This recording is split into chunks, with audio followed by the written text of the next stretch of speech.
Olá pessoal, um bom dia a todos. Estamos colocando mais um vídeo aqui no meu canal do YouTube. Hoje para falarmos sobre gestão, agronegócio, monitoramento, avaliação, proatividade. Falar sobre agronegócio e sobre gestão sobre o agronegócio não é algo muito simples. Farei aqui um resumo.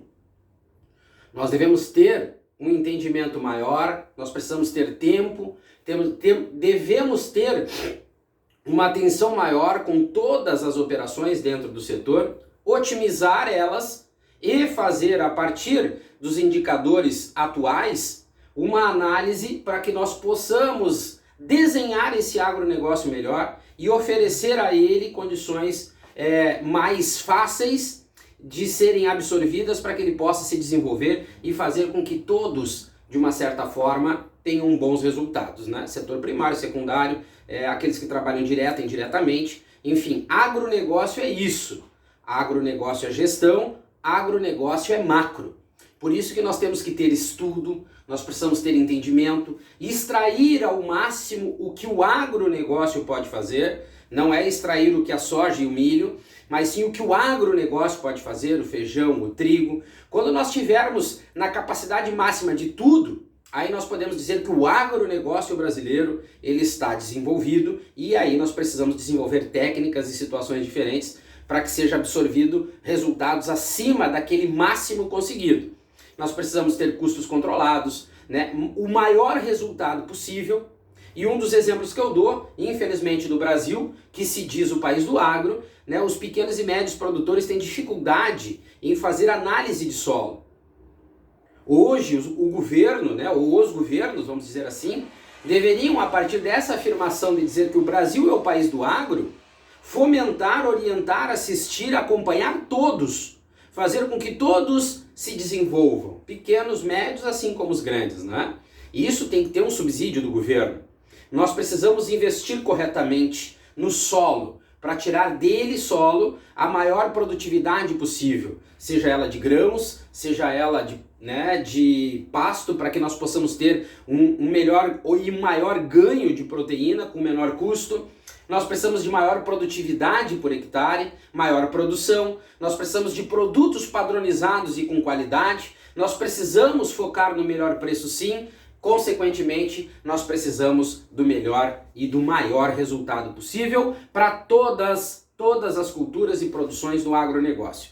Quando nós atingirmos esse patamar, aí sim nós podemos dizer que nós somos o país de primeiro mundo do agronegócio, o celeiro do mundo. Nós não somos, porque nós não estamos ainda nem perto de uma situação como essa. Então, eu quero falar um pouquinho sobre gestão, agronegócio, monitoramento, avaliação e proatividade. Isso eu falo muito diretamente para o Ministério da Agricultura, eu falo para a CNA, eu falo para a Frente Parlamentar Agropecuária e para as comissões de agricultura. Eu queria muito que um vídeo desses, ou a minha live anterior, fosse até esses locais, né, para que as pessoas assistissem, não para aprender comigo, mas para desenvolver um senso crítico e nós começarmos a ter essa proatividade que eu falo aqui, para que nós possamos parar de sermos demagogos em falar com agronegócio, falar de agronegócio com duas culturas que nem elas estão nesse patamar todo que nós achamos.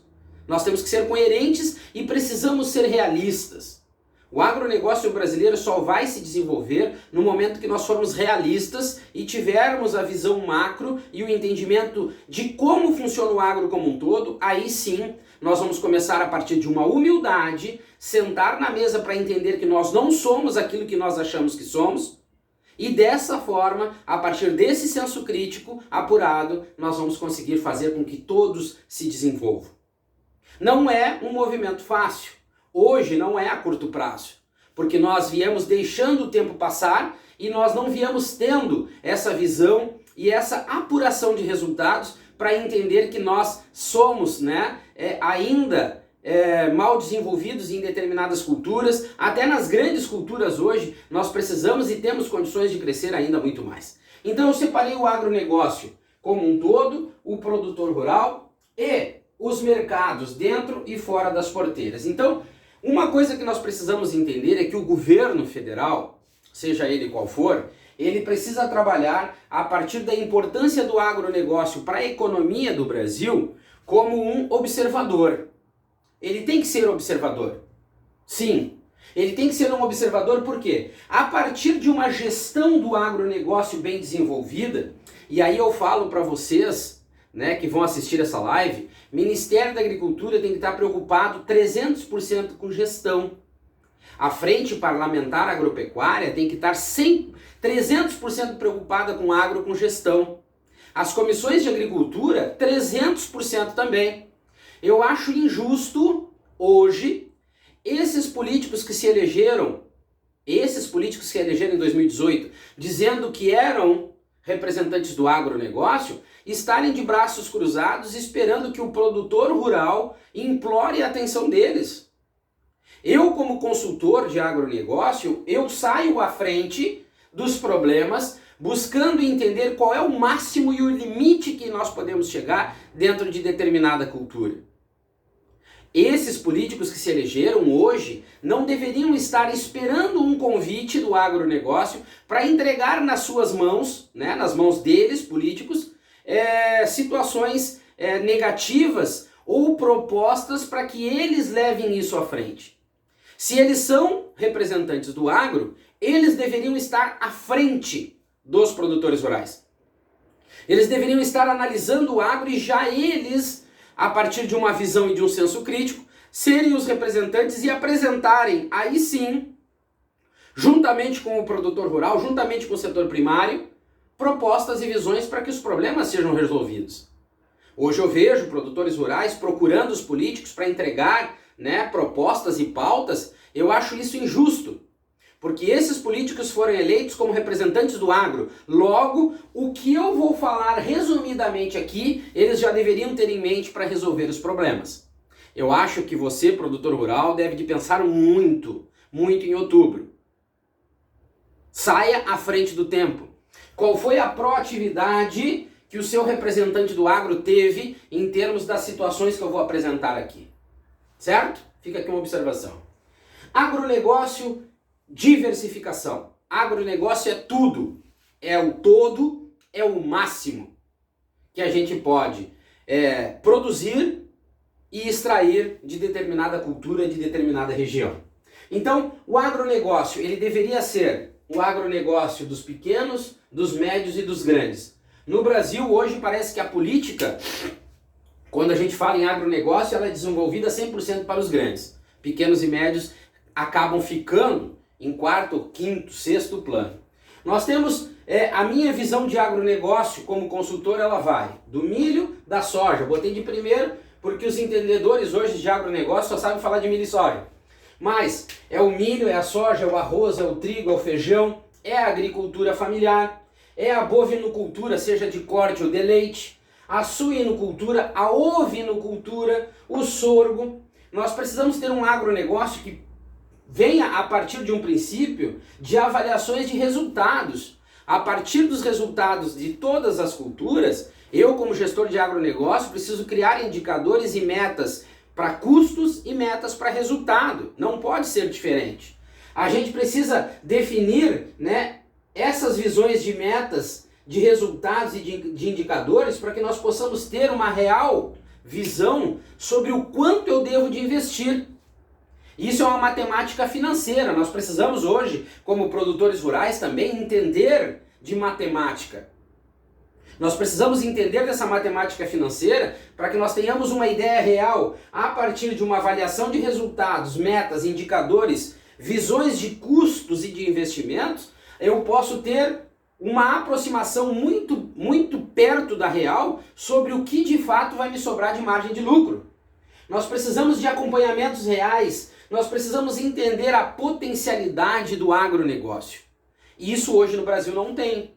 E nós precisamos desenvolver esse conceito para que quando eu chegue na parte do produtor rural, eu consiga entender o porquê do endividamento, que já está na casa dos bilhões, que me faz eu ter um menor investimento, uma menor produtividade, um menor resultado e uma menor movimentação financeira, seja para as propriedades rurais como também para os pequenos e médios municípios. Nós precisamos entender que, a partir dessa necessidade urgente de resolução do endividamento, eu tenha uma securitização capaz de absorver essa necessidade de resolução para que haja uma liberação de crédito e eu retome, né, a maior parte, seja ela, né, o resultado maior de investimento, produtividade, resultado e movimentação financeira. Eu preciso entender que a partir de uma securitização desenvolvida, eu preciso ter políticas públicas, principalmente para que haja segurança no campo, e aqui eu coloco, né, as questões climáticas como um problema a ser estudado. Seja na seca, seja na chuva, seja na geada, nós precisamos oferecer na realidade, ter uma preocupação e oferecer maior segurança para o homem do campo. Nós precisamos trabalhar as linhas de crédito, garantias e seguro. Esses contratos estão sendo muito privilegiados para os bancos, para os financiadores, que fecham ano após ano com superávit. Como eu disse aqui em cima, parece que as políticas no Brasil são só para os grandes, para os produtores grandes, para as grandes empresas e também para os bancos. Os pequenos e médios produtores, aqueles que não se enquadram como grandes, ficam à mercê total dos financiadores. Isso precisa mudar.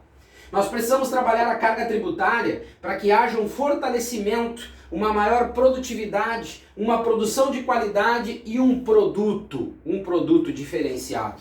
Nós precisamos fazer com que essas primeiras etapas se cumpram para que o produtor rural, o setor primário, tenha uma maior margem de lucro, ou seja, uma maior saúde financeira.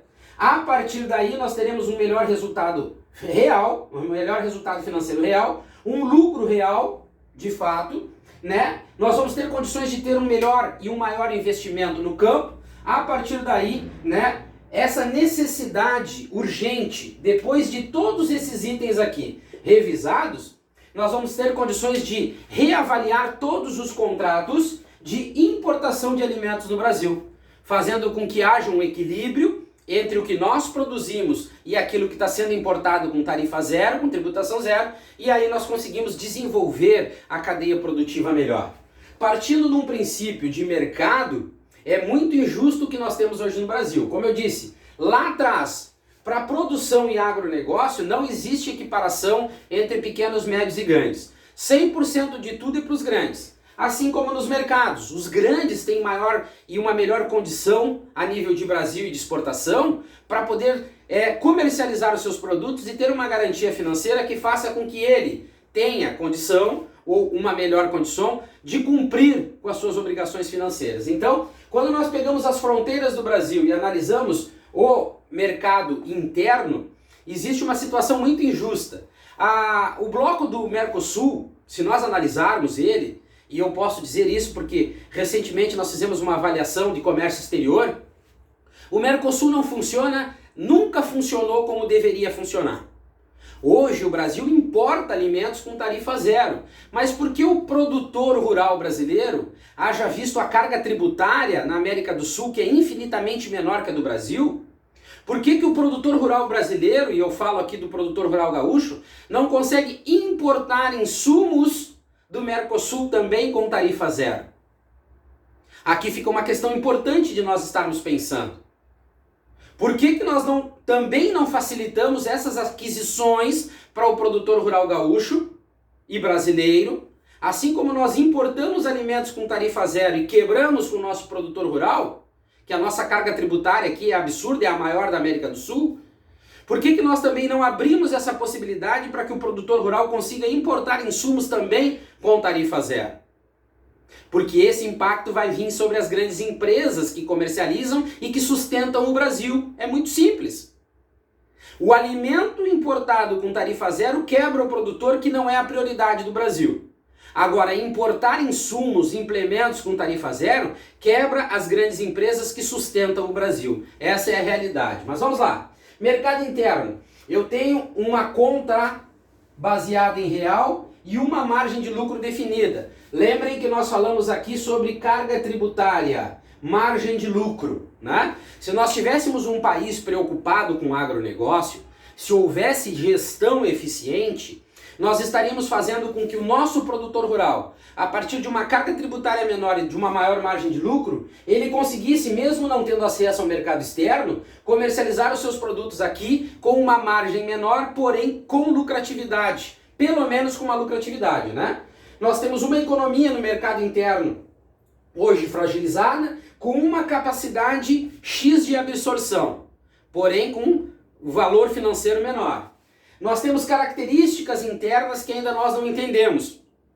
Por incrível que pareça, nós não entendemos. Nós temos um volume total capaz de ser absorvido no mercado interno, que é o maior cliente ainda do que nós produzimos no agronegócio. E nós temos um determinado resultado. Se nós organizarmos a gestão eficiente lá no agronegócio, no setor primário, nós conseguiríamos fazer com que o nosso produtor rural conseguisse ter, a partir de uma comercialização mais efetiva no mercado interno, uma garantia de resultado financeiro. Mas quando nós passamos para o mercado internacional, nós precisamos, em primeiro lugar, ter representatividade. Nós precisamos atingir o mercado internacional de uma maneira macro, para todas as culturas, todo o agronegócio, não como acontece hoje no Brasil. Por quê? Nós temos um trabalho baseado em resultado financeiro a partir da valorização do dólar e uma margem de lucro com certeza, né, melhor do que a que nós temos no mercado interno. Nós temos uma economia fortalecida em determinadas regiões em vários períodos do ano, e isso torna uma capacidade de absorção frequente e constante. Nós temos características variadas a partir dos vários continentes e dos vários países e vários tipos de consumo de alimentos pelo mundo. Nós temos características específicas, nós temos um volume de produção que pode ainda aumentar muito, nós temos maior valor agregado, consequentemente nós temos um melhor resultado. Mas a partir disso nós precisamos ter representatividade. O agronegócio é fantástico, o agronegócio é maravilhoso e o Brasil tem todas as condições de ser o país do agro com relação ao mundo. Mas se nós não entendermos de gestão, pararmos de agir com mediocridade, nós não vamos conseguir desenvolver todas as operações do agro e, consequentemente, melhorar os resultados, principalmente do setor primário. Para mim, hoje, no Brasil, o foco de gestão está no setor primário. Precisamos atender o homem do campo. Precisamos tornar as propriedades rurais pequenas, médias e grandes, né, com melhores resultados. Pequenas, médias e grandes empresas que partam de um princípio de investimento, porém com uma certeza, não estou falando garantia, com uma certeza de comercialização a partir de um estudo específico sobre endividamento, securitização, políticas públicas, crédito, garantias, carga tributária e maior lucratividade. Se nós não tivermos esse entendimento, o agronegócio brasileiro vai ficar como vem, né, há muitos anos. Entra ano e sai anos e os problemas são iguais. Por quê? Porque nós não estamos entendendo de gestão sobre o agronegócio. Nós estamos usando o agronegócio ao nosso favor. Se nós temos um ou dois resultados bons, nós criamos um agronegócio que não existe, acabamos jogando os problemas que geram dor de cabeça para debaixo do tapete e tudo fica maquiado e o agronegócio fica do jeito que está. Tá bom? Um abraço a todos, fiquem com Deus e até o nosso próximo vídeo aqui no meu canal do YouTube.